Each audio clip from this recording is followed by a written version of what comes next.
Kozhikode medical കോളേജിലെ nurse സമരത്തിൽ nursing നിയമനം ഔട്ട്സോഴ്സിംഗ് ഏജൻസിയെ ഏൽപ്പിക്കുന്നതിൽ പ്രതിഷേധിച്ചാണ് KGNA-യുടെ നേതൃത്വത്തിൽ സമരം നടക്കുന്നത്.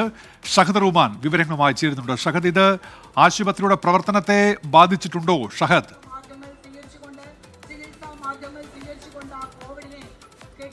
ഉന്മേഷ, ഇത് കോഴിക്കോട് മെഡിക്കൽ കോളേജിനെ സംബന്ധിച്ച് വളരെ ഗൗരവമേറിയ ഒരു വിഷയമാണ്. കാരണം പുതിയ ബ്ലോക്കിലേക്കുള്ള നഴ്സുമാരെ നിയമിക്കുന്നതിലാണ് ഇപ്പോൾ പുറത്തുനിന്നുള്ള ഏജൻസികൾക്ക് കരാർ നൽകുന്ന ഒരു തീരുമാനം ഇപ്പോൾ സർക്കാരിന്റെ ഭാഗത്തു നിന്നും കൈക്കൊണ്ടിട്ടുള്ളത്. അതിനെതിരെയാണ് ഇപ്പോൾ നഴ്സുമാര് ഇത്തരത്തിൽ സമരരംഗത്തേക്ക് ഇറങ്ങുന്നത് എന്നുള്ളതാണ്. ഇതിൽ ഏറ്റവും പ്രധാനപ്പെട്ട കാര്യം എന്ന് പറയുന്നത്, അതായത് സർക്കാർ അനുകൂല സംഘടന തന്നെയാണ് ഇത്തരത്തിൽ ഒരു പ്രതിഷേധവുമായി ഈ സമരരംഗത്തേക്ക് ഇറങ്ങുന്നത് എന്നുള്ളതാണ് ഏറ്റവും പ്രധാനപ്പെട്ടുള്ള കാര്യം. കാരണം ഈ വിഷയം ഇതിനോടകം തന്നെ സർക്കാരിന്റെ മുന്നിൽ പലതവണ ഉന്നയിച്ചതാണ്. പക്ഷേ അതിനൊരു അനുകൂല നിലപാട് സ്വീകരിച്ചില്ല. ആ ഒരു പശ്ചാത്തലത്തിലാണ് ഇപ്പോൾ ഇത്തരത്തിലൊരു സമരവുമായിട്ട് ഇപ്പോൾ നഴ്സുമാർ തന്നെ രംഗത്തിറങ്ങുന്നത്. നമുക്ക് ഒരുപക്ഷെ പ്രതികരണത്തിലേക്ക് പോകാമെന്ന് വിചാരിക്കുന്നു. ഇപ്പം എന്തുകൊണ്ടാണ് ഒരു പ്രത്യക്ഷ സമരത്തിലേക്ക് ഇന്ന് ഇറങ്ങാനുള്ള ഒരു തീരുമാനം? ഇതിപ്പോൾ ആശുപത്രിയുടെ പ്രവർത്തനത്തെ ബാധിക്കുമോ ഇന്നത്തെ? അല്ല, ആശുപത്രിയുടെ പ്രവർത്തനത്തെ യാതൊരു രീതിയിലും ബാധിക്കുന്ന രീതിയിലല്ല ഇന്ന് ഈ സമരം തയ്യാറാക്കിയിട്ടുള്ളത്. കേരള ഗവൺമെന്റ് നഴ്സസ് അസോസിയേഷൻ എന്ന് പറയുന്നത് കേരളത്തിലെ സർക്കാർ മേഖലയിലെ 95% വരുന്ന നഴ്സുമാരുടെ സംഘടനയാണ്. കോഴിക്കോട് മെഡിക്കൽ കോളേജിലാണെങ്കിലും ശരി, DHSലെ വിവിധ സ്ഥാപനങ്ങളിൽ നിന്ന് എത്തിച്ചേർന്നിട്ടുള്ള ആളുകൾ ഇവിടെയുണ്ട്. നമ്മൾ കൃത്യമായി ഇങ്ങനെ ഒരു സമരം ആസൂത്രണം ചെയ്ത സമയത്ത് തന്നെ രോഗികൾക്ക് യാതൊരു വിധത്തിലുള്ള ബുദ്ധിമുട്ടും ഉണ്ടാകാത്ത രീതിയിൽ സമരം ചെയ്യണം എന്നുള്ളത് തന്നെയായിരുന്നു തീരുമാനം. നിലവിൽ ഇപ്പോൾ ഇവിടെ എത്ര ഒഴിവുകളുണ്ട്?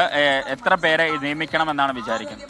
കോഴിക്കോട് മെഡിക്കൽ കോളേജിനെ സംബന്ധിച്ചിടത്തോളം 2016 ശേഷം ഇങ്ങോട്ടേക്ക് 2017 കേരളത്തിന്റെ ആരോഗ്യ മേഖലയുടെ എന്നല്ല, സിവിൽ സർവീസിന്റെ തന്നെ ചരിത്രത്തിലെ തന്നെ ഏറ്റവും വലിയ പോസ്റ്റ് ക്രിയേഷൻ ഉണ്ടായിട്ടുള്ളത്.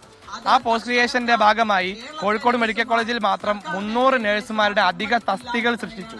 പക്ഷേ ഇപ്പോൾ ഉണ്ടായിരിക്കുന്ന ഒരു പ്രയാസം എന്ന് പറയുന്നത്, PMSSY ബ്ലോക്ക് ഉദ്ഘാടനം ചെയ്ത് അതിന്റെ പ്രവർത്തനത്തിലേക്ക് കടക്കുമ്പോൾ തീർച്ചയായിട്ടും ആ പ്രവർത്തനത്തിന് ആവശ്യമായ പോസ്റ്റ് ക്രിയേഷൻ നടത്തേണ്ടതുണ്ടായിരുന്നു.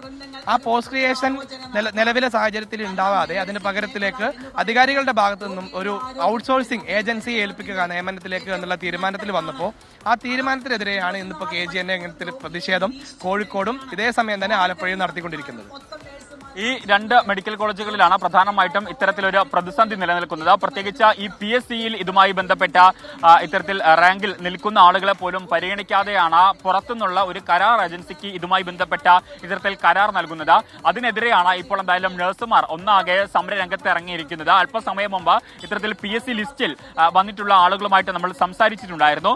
ആ ഘട്ടത്തിൽ അവരെ പോലും പരിഗണിക്കാതെയാണ് ഇത്തരത്തിൽ ഒരു നിലപാടുമായിട്ട് സർക്കാർ മുന്നോട്ട് പോകുന്നത് എന്നതാണ് ഇപ്പോൾ അവർ തന്നെ ആരോപിക്കുന്നത്.